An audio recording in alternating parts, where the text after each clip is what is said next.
The saint we commemorate today, St. Giles, was one of the most popular saints in the Middle Ages. And as a testimony to that, we can find churches dedicated to St. Giles up and down the country. There are quite a few. As I said at the beginning of Mass, he is venerated as the patron saint of people with disability, of the poor, and of beggars. And again, a testimony of that veneration for St. Giles. His churches were often found on the outskirts of towns where people, the undesirable of the time, could find refuge. For example, in Oxford, the Church of St. Giles is out of the medieval city.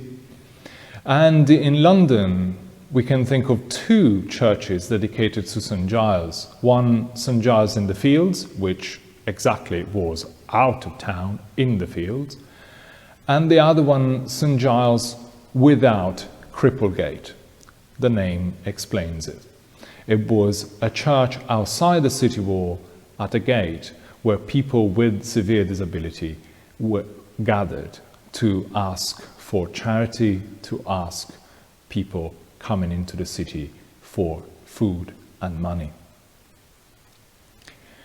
What we know of St. Giles is that he was a hermit, that founded a community, so like a monastery in southern France.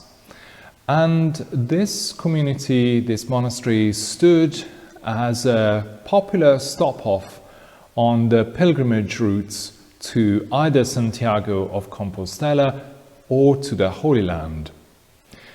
The community probably provided with shelter, with accommodation, and maybe even a rudimental hospital. In popular piety, St. Giles is numbered among a group of saints that is called the 14 Holy Helpers.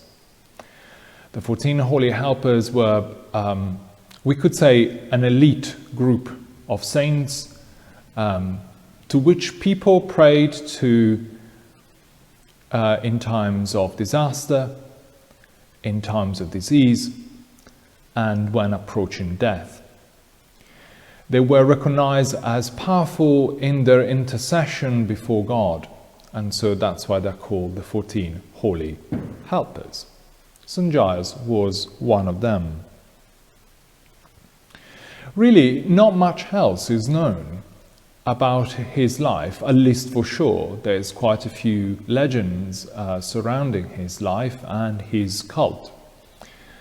However, if we just look at St. Giles as he is, as for what we know, we see a person who devoted himself entirely to God in prayer and in the monastic life, and a person who devoted himself to the care of others.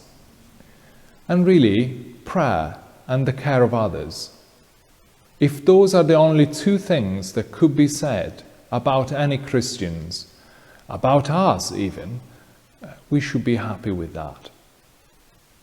May St. Giles help us with his prayers to be more caring towards others and help all those in our parish who are suffering with disabilities.